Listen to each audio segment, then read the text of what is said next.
I had been contemplating on how to escape from my prison-like existence of complete misery for a long time. Wherever I went would be far better than staying in a country where I never felt at home. It was so obvious that I could only be assisted to fail in this country with all my undertakings. Miraculously, wonderful news became available.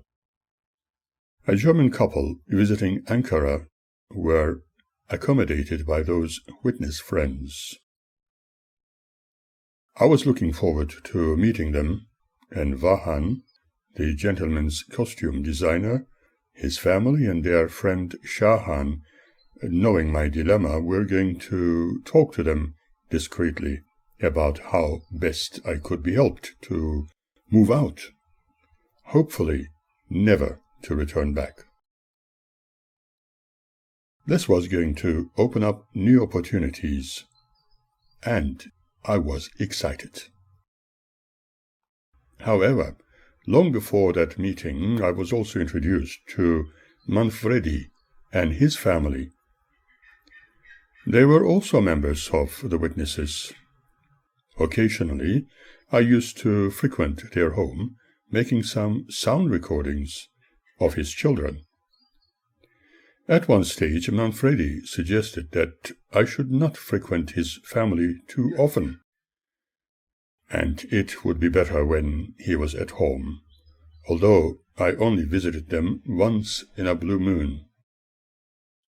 I took this to be somewhat due to a mild jealousy on his part in case some unwanted relationship might develop, but soon discovered that he did not desire his neighbors to have false impressions about them, for they were strict witnesses. I thought they were my friends who trusted me completely, as I did them. He worked as a chef with the American forces. Later, they invited me to watch English-language films, such as the 10 Commandments and Exodus, on a big screen in the American military's theater. Through this opportunity, I started to learn Italian and could converse with Manfredi and his family at ease in a short while. Shahan, too, was attempting to learn that language, but at times tried to speak with me in French, sometimes wrongly pronouncing words I could not fully understand, upon which he would become frustrated, asking how it was possible for me not to understand what he said, until I had corrected his pronunciation. He might have thought that I was learning it at school, without realizing my lingual background. My mother was petrified if anyone came to the door preaching, and immediately told them where to go. She did so even shouting at them, telling a number of people, including the Mormons, not to disturb her any more. She told us that she did not want our brains being screwed up, and certainly did not wish any harm to come to her beloved sons. She did not want anybody interfering with our minds, rejecting those preachers for fear of being accused of associating with them, so my activities, therefore, had to remain secret. However, I had a different plan and agenda. My cousins were well befriended with those witnesses long before me being introduced to them. Kevork was often visited by Shahan in his dry-cleaning shop, while most of his clients were members of the American forces.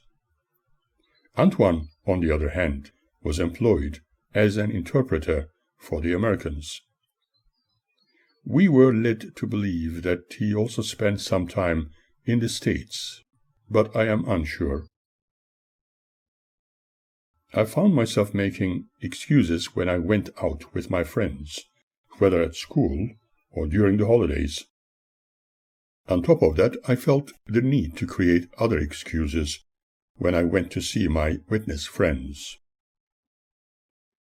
Whenever I was engaged with my girlfriend, I had to tell little white lies such as I was going to the library for an assignment because I did not want my mother to worry unnecessarily. Unfortunately, I was also forced to tell her little fibs when I met all my other friends, as I did not want her to think that some of them were brainwashing me, for that would worry her a lot. But I was not happy about telling things which were untrue. Whenever I met my witness friends and others, I felt like a young individual needing to have a few minor secrets, not telling everything to everybody. However, I could understand my mother's concerns. I respected and loved her immensely for everything she was and everything she represented.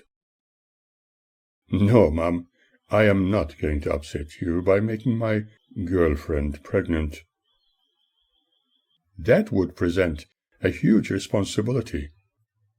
My religious friends are never going to hypnotize me, for they oppose it, as if it is a part of devil worship. My beloved Mum, I would like to reassure you that they are not going to turn me into a zombie. I am only an observer, and may learn things from them, but no, I am only going to remain with them as just friends. My dear mother told Haldan to follow me wherever I went to find out what I was up to, but I pretended that I did not know. The poor boy often followed me for a while, and then I would suddenly disappear. When home, he would tell our mother what had happened, and it went on for quite a while like that. I used to do a trick, and became invisible even if he stood next to me. Sometimes I was doing the same to him instead, knowing where he was going. Call it a magician's secret if you like. It remains my little secret. I can tell you just this much. I was different, like a few others around the world. I am not the only one. I recall the days when I loved singing in the boys' choir at school, and even the church choir. In Ankara, things remained always poles apart, for I missed my singing there. Choir singing through the foreign language schools always presented an ever-needed change. As time went by, and I matured, on occasions I was encouraged to give short talks from a platform in the high school auditorium, and it became a delightful experience. Being appreciated was always welcome. On one occasion, Shahan attended my mini-lecture, which was all about peace on earth. And if people would simply accept one another and work together towards benefiting the entire world, it would be easier to find ways of traveling through interstellar space, perhaps even populating other planets towards a peaceful future. Although my knowledge was influenced by intergalactic friends from elsewhere, and not on Jehovah's Witness teachings, he was delighted with the experience just like other people within that auditorium. Doing something like that was unusual, and a few expressed how wonderful it was to see a youth think that way. Shahan said that if he attempted to do something like that, he would be shot. On another occasion, during one of those holiday periods, my brother and I were invited to a picnic organized by friends belonging to the witnesses. It may sound as if I was closely involved with them, or even supporting their ethics, although I was not. They seemed to be very decent people with good principles, not hurting anybody, and in appearance always considerate towards each other. Much later, in my adult years, I was to learn a lot more about them. Other people I was befriended with would probably be just the same, and even if they were not involved in that belief system. Years later, I learned that their friendship was simply to convert me to their way of living. What if I was completely convinced that their belief system was the only truth, perhaps even being baptized as they were ardently encouraging me to do? But if later I was to show some disagreement with their way of thinking, how would they behave towards me? Remembering that we are all living in a human world, and I could also do things contrary to any religious faith, would they punish me?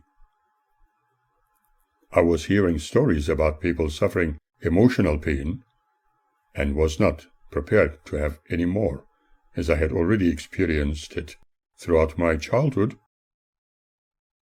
Going back to the occasion when I went on that picnic with my brother, there was going to be lots of good food and a Bible discussion. I thought that it could be an interesting experience for my brother, and this way, when our mother questioned him on what it was all about, she would hear the same stories from him as from me, and would see that there was no harm in associating with people like them. But as I said before, I was yet to discover more. My brother and I took a walk in a bush-like environment, but a short while later he was suddenly lost from sight. I could hear the sounds of people eating, drinking tea and coffee, talking all kinds of subjects, laughing, and children playing, but I was lost. Knowing they were not far away, I called out to my brother very loudly. I decided to remain where I was, and was quite upset. I also felt extremely hungry, for I only had a very light breakfast that morning, believing I was to share food with my friends. For a while, nobody searched for me, obviously not noticing that I was missing. A long while passed, and then I noticed one of the children running down the hill. When I was reunited with the group, they already had their picnic lunch, and was told they had heard me shout. I was extremely shocked to discover that nobody attempted to do anything about it. It taught me to be very cautious when going to places with other people. It taught me never to trust anybody, friend or foe. It seemed they could ignore such an important situation, even after almost an hour of calling my brother's name and shouting loudly that I could not find my way, asking if someone could help me. That was an experience one could not easily forget, for I was completely ignored. All kinds of ugly things passed through my mind. Later, Shahan told me that all heard my voice loud and clear. They all heard my desperate calls, and yet they sent no one to help me rejoin them. They were, in truth, very annoyed with me calling for help. I felt that Shahan probably thought that they had to concentrate on more important things, like reading their Bibles in time, and not worrying about me, the silly boy who had wandered off. It seemed that I was not important. I said nothing to any of them, but it made me think. It was the first time my brother had come on such an outing with me, but I could not enjoy my day, for it was ruined.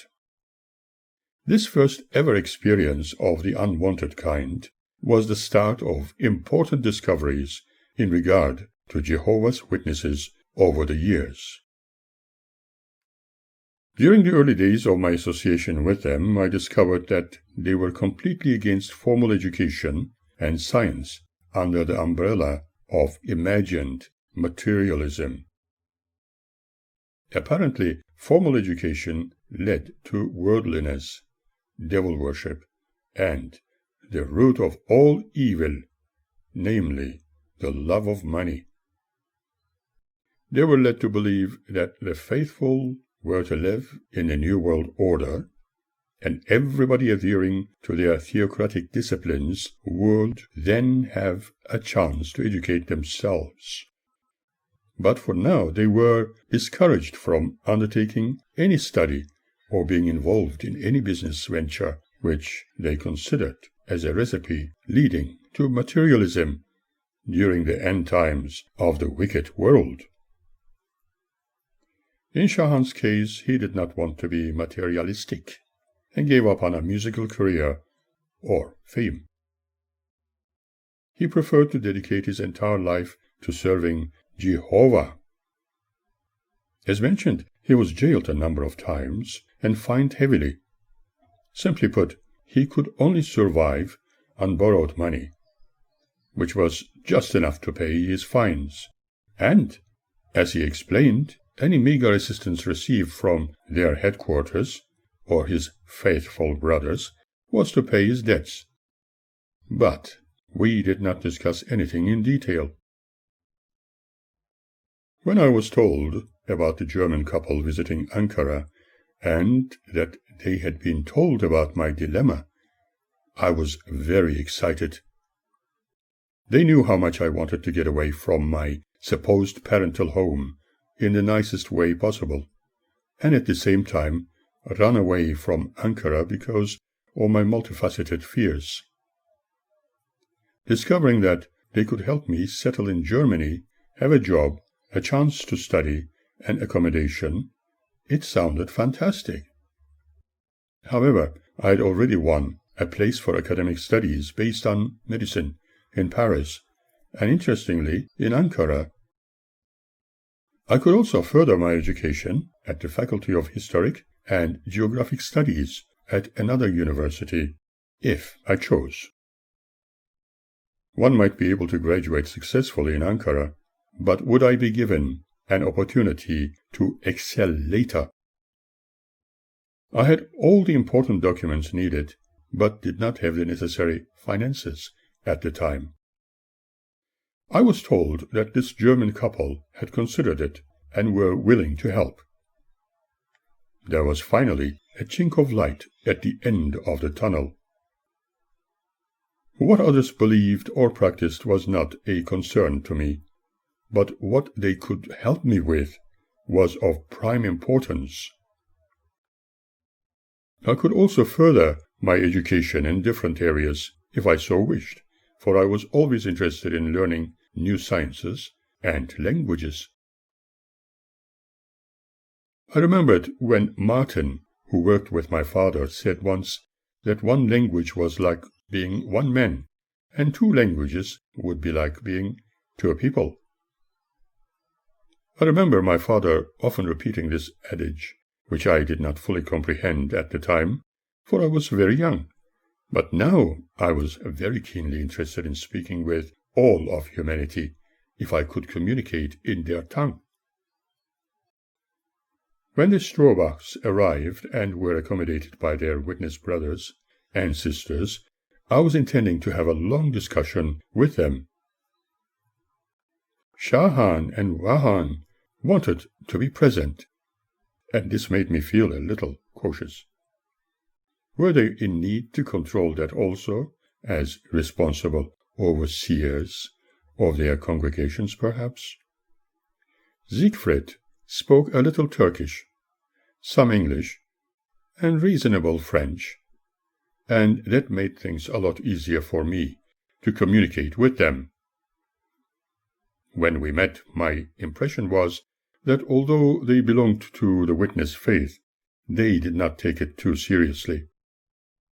They did not appear to be as fanatical, for at least they had some answers to multiple questions, even though not completely satisfactory. Both were originally from East Germany, and had made a few unsuccessful attempts to gain safe passage into the West, for the country was still divided, and a number of people were killed trying to cross the Berlin Wall. Now they lived permanently in West Germany. Siegfried also spoke Russian and worked for the German postal services, whereas his wife was a graduate chemist, but now worked in a pharmacy. Due to my desperate need to run away from the clutches of an unfair system, I had to make use of the opportunities presented, and so playing my part of being quietly interested in discovering more about their ways.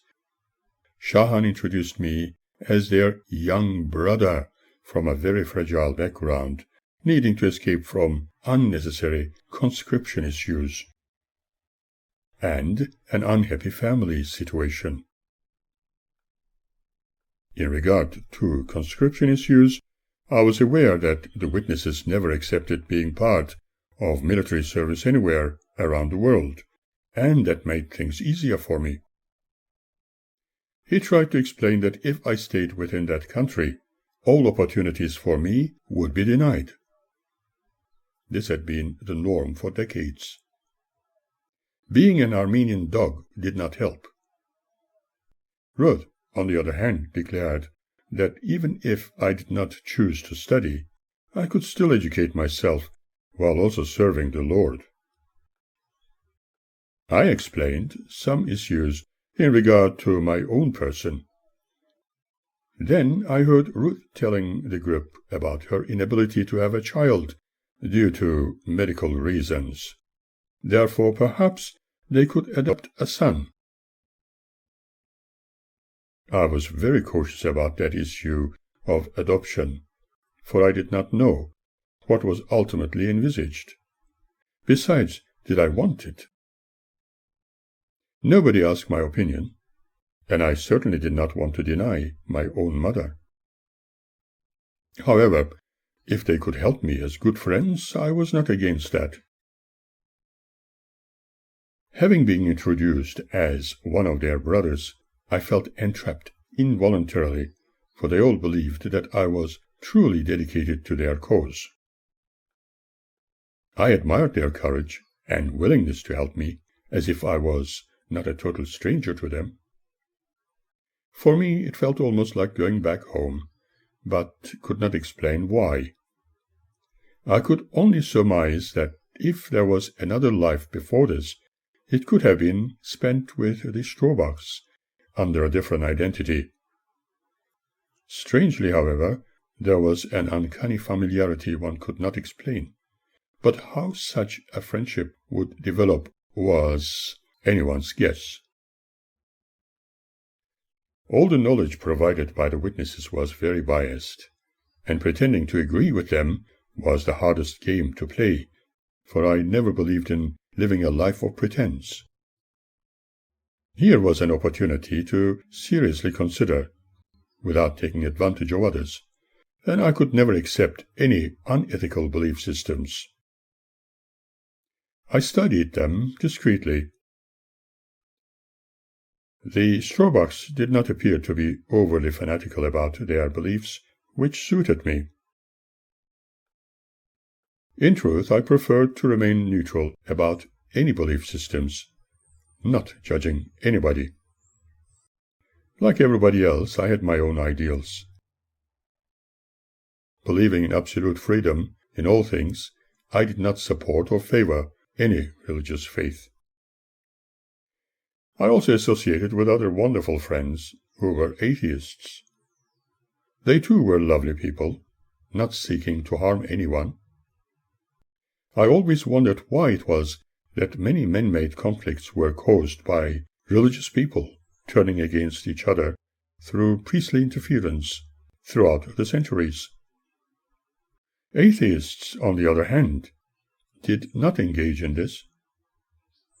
An American friend of mine who was an atheist often asked his religious friends, for the fun of it, "Did you see God today?" or "Give my regards to Jesus when you see him next." He was bitterly criticized for that, yet he was extremely helpful to people. When seeing the poverty-stricken begging for bread, he would literally buy 2 loaves just for them, freely offering and always telling them that it was a gift of life. One need not be religious to be good. Long before that memorable meeting with the strawbacks, Shahan suggested that they were going to have a baptism ceremony, and if I wanted to experience this divine event, they were going to meet at Vahan's home. If I felt I was ready, I might even get baptized in their faith, and he strongly felt that I was ready for such an important undertaking. If I was not ready, the Spirit of the Lord would show me the right time when I could accept the symbolism of dedication to Jehovah's only organization in the world. He reminded me that the end was nigh, and only those who were dedicated to the Lord, namely the witnesses, would be saved when it happened. This was the faithful promise which the Lord would keep in absolute terms. If we wanted to live in the physical paradise on earth, as described in the Holy Scriptures, we, all of us, needed to please God now through our faith. He fanatically accepted this as the only truth in a world allegedly controlled by the most powerful devil. The baptism was going to take place in a bath filled with warm water, and those who chose to symbolize their dedication were encouraged to bring their bathing suits. I was very curious to see what they were doing. However, what I discovered was even more interesting. Shahan and Vahan were taking turns dipping the chosen into the bath and uttering Bible texts. Apparently, God's Spirit was present, and those who had already been dipped into the warm water and drying themselves were endlessly asked if they had noticed the change. They were advised from now on only to obey the rules and regulations as dictated by members of Bethel, which was the headquarters of their worldwide operations based in Brooklyn, New York. By their baptism, they were encouraged to promise that they would remain faithful to God's governing body under divine inspiration. Alas, I did not notice anything different there, and did not see God's Holy Spirit. Maybe I was not ready yet. I found that a number of people being dipped into the same bath water most unappetizing and extremely unhygienic, yet several elderly people and a youngster having been dipped into the water were considered as baptized. I was asked if I had brought my bathing gear. I had not, and was certainly not prepared to accept such a dedication or be considered baptized. It was all still too foreign to me, but Shahan told me that since I had attended that ceremony, I could be considered as baptized by the Lord God. And just like those others in their community, I was going to be called a brother from then on. If I had accepted the Lord Jehovah as the only Savior of humanity, and the governing body as the only mediator, when the opportunity arose later, I could always express my dedication by total immersion in the water. Besides, after all the immersions in the bath, there was hardly any water left. We were urged to think that one could not neglect it, for the end days were upon us. I was reminded once again that any baptism had to be performed by an elder chosen of God. There was no lack in this regard, for there were many of them. Jesus had baptized all his disciples in like manner in a river, just like he had been baptized by John the Baptist, and the Spirit of God had descended upon him like a white dove. However, I failed to see any white doves or glistening apparitions there. I have then been told that such a symbolism of dedication could easily be declared by word of mouth, and being baptized was equal to being reborn in the Spirit. I told Shahan that I had a nice bath that morning, and felt most definitely just as he told me, newly born. Hearing what I said, the gathered declared that the Lord works in very mysterious ways. Apparently the Lord had already baptized me. In their eyes I became their fully dedicated brother. What an interesting event it was. However, when Shahan enthusiastically told me I might want to renew my vows later, I thought the whole experience was their invention, yet I could never share this experience with my wonderful mother or brother, and kept it secret for many years. I did not want her to be hurt by what she would call absolute nonsense. As far as I was concerned, she was right, especially after what I was yet to discover as the years rolled by. I could not talk about the reality of things, for I never had the chance to clarify matters, and therefore I could only remain a brother for those who would not be bothered about the issue, even when I attempted to tell them that I was not dipped into the water like those others. But later in Istanbul, I had an experience of water baptism, which I did not consider as the way Shahan chose to believe.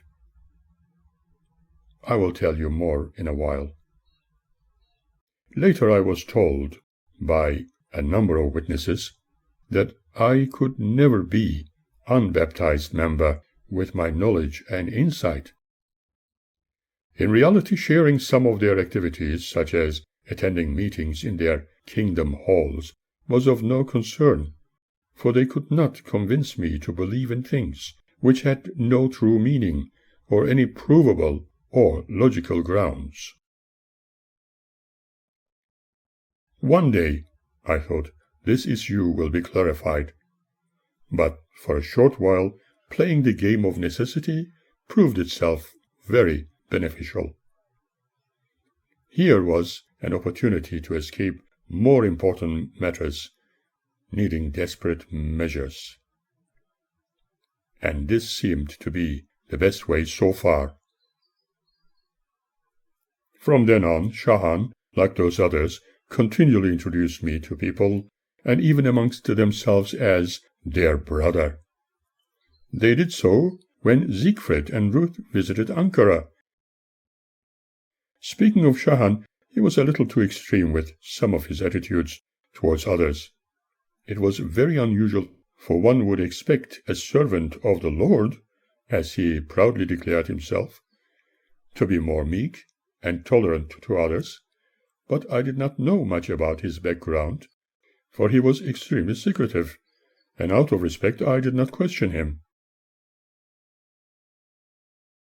Early one morning, when I visited him, as he wanted to see some of his friends with me, where French language skills would be needed, he wanted to show me how best one should shave one's facial hair first. Interestingly, I was starting to have small amounts of fluff on my face, needing to shave to look neat and presentable. Ideally, something like that should be considered by one's own father. But did I have a caring father? On the other hand, Shahan was a person who felt the need to correct the ways of everybody.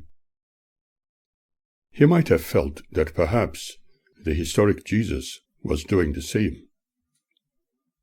This was very unusual for the witnesses, as they do not consider Jesus as important as their governing body.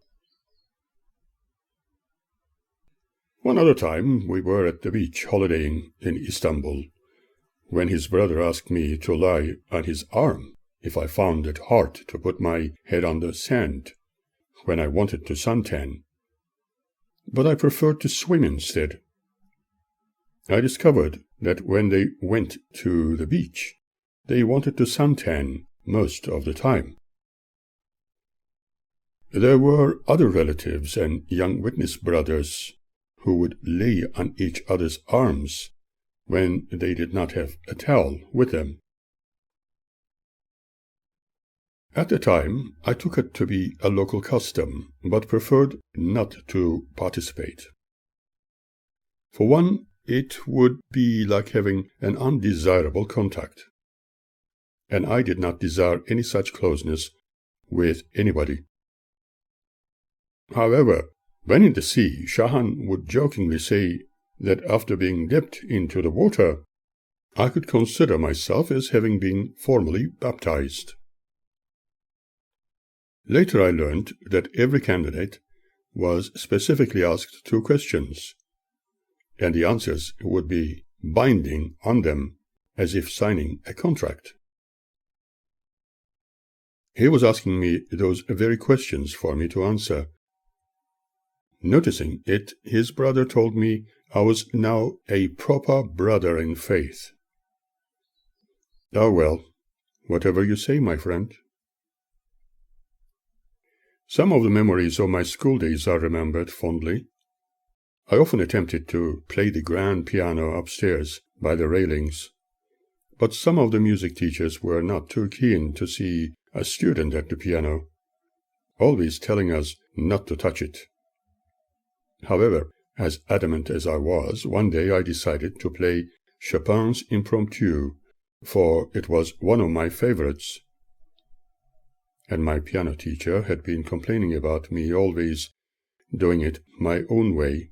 But as I progressed, a number of teachers gathered listening to my recitals. I thought I was about to be told off, but instead they applauded, and my music teacher was so astounded she wanted me to continue during that unforgettable lunch break. This led to further performances.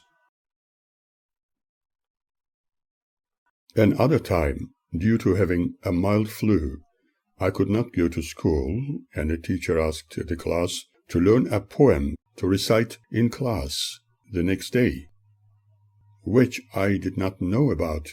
But when at school, the teacher asked me to recite the poem I had not learnt. I stood there, almost sweating with embarrassment. But suddenly everything went dark, and in that instant I became aware of the entire page with the poem in question typed in bold letters right in front of me. Feeling somewhat privileged and obliged, I read it loudly. When the whole class applauded, I realized that I was rewarded with a good mark for my efforts. I could not say what had really happened. Much later I heard my childhood friend clearly telling me that he could not allow the embarrassment of his dear friend. What I saw was not visible to others, and had certainly not learnt that poem. My childhood friend proved once again that he was real. Another memory creeps up from time to time, but it no longer disturbs me. There was a time when Shahan asked for my forgiveness out of the blue. Not knowing what it was, I could not understand what I had to forgive him for. He waited a moment or two for my reaction. I looked at him as if to ask why I had to forgive him. He repeated himself, again asking me to forgive him. I asked him what it was he thought he may have done wrong against me. All kinds of thoughts passed through my mind. Did I do the wrong thing by trusting him as a friend? Was it perhaps him calling and introducing me as a dedicated brother, without considering my possible wishes not to be called that way?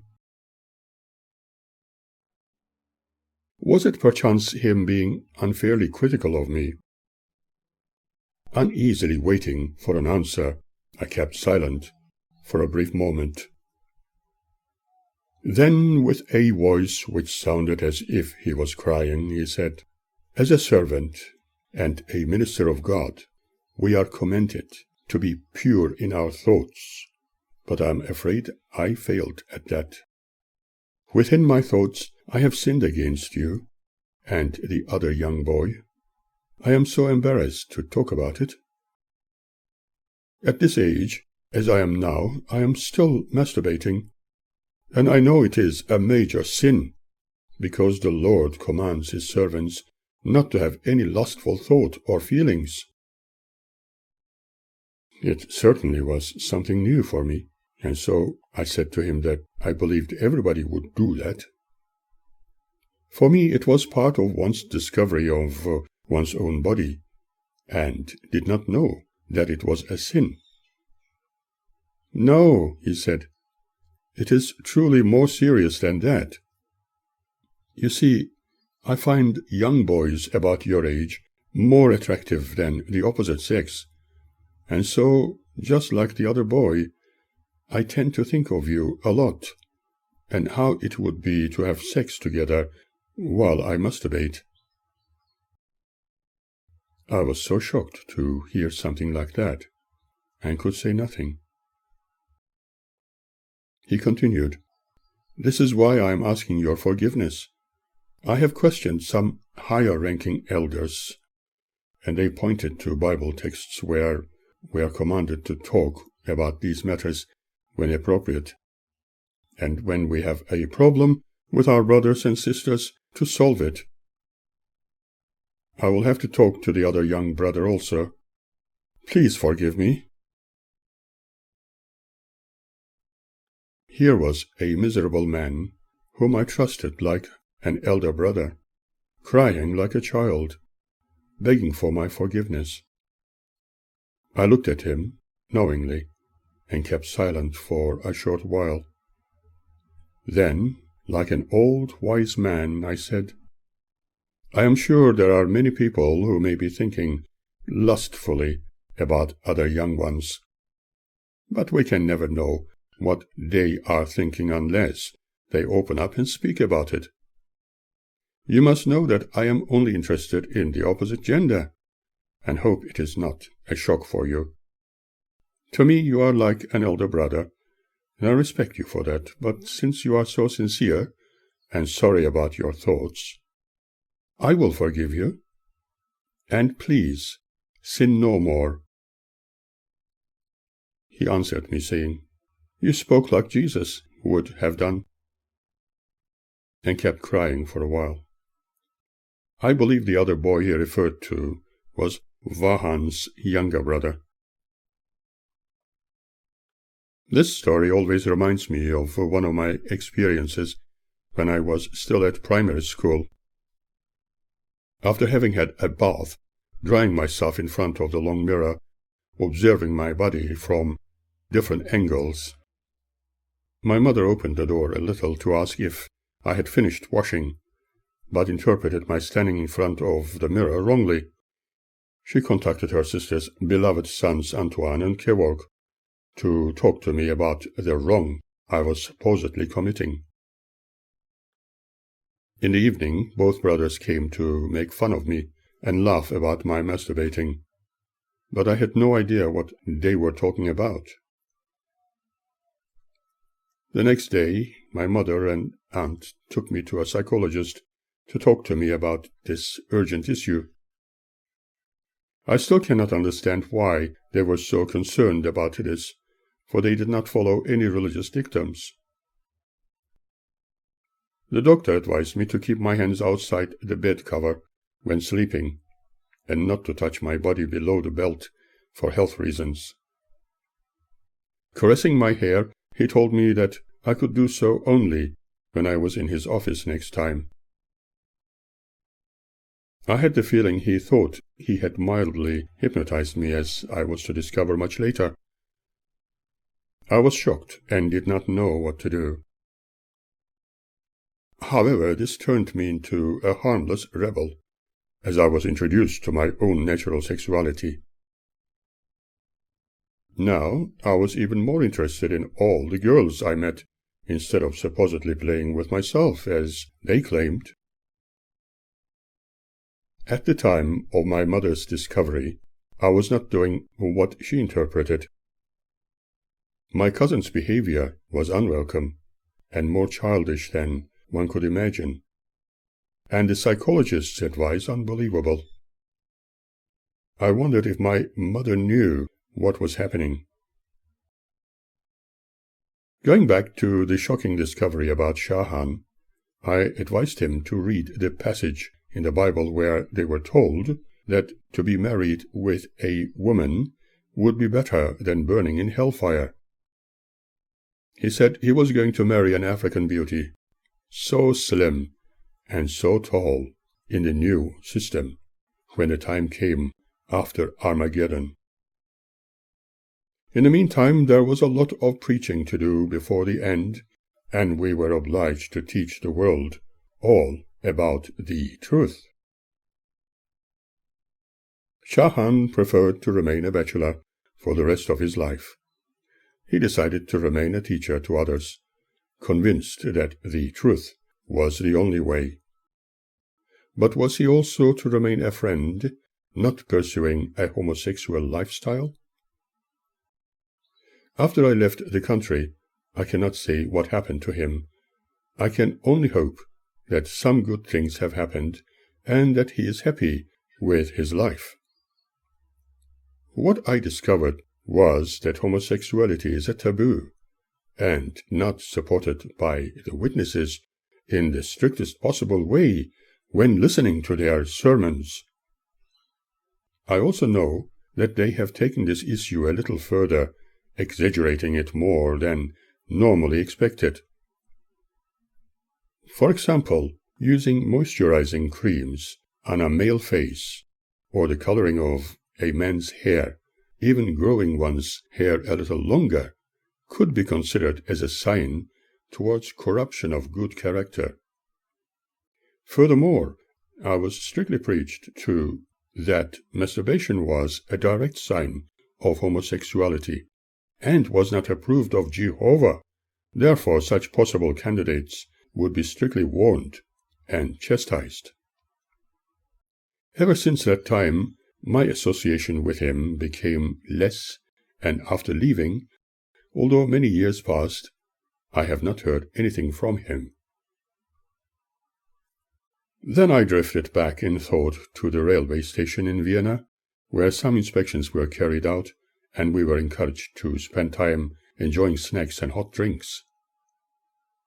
I was so happy about leaving it all behind. A huge weight was lifted from my shoulders.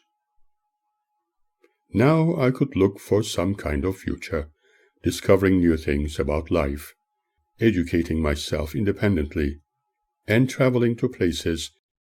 But how was I going to deal with my assumed interests in the witnesses' truth? The best policy would be to tell what was real. That is, if they would listen. However, if nobody amongst them could understand, how could I continue with the pretense I was forced into? I heard my childhood friend advising that there could be a lot at stake if they knew the reality at this time, and it would be better to play the game for a while. There would be no harm to anyone in this. Besides, these lovely people had a certain weakness, and they believed in things they had been taught as being the only truth, and would not attempt to listen to reason. So I took this advice and kept playing the game.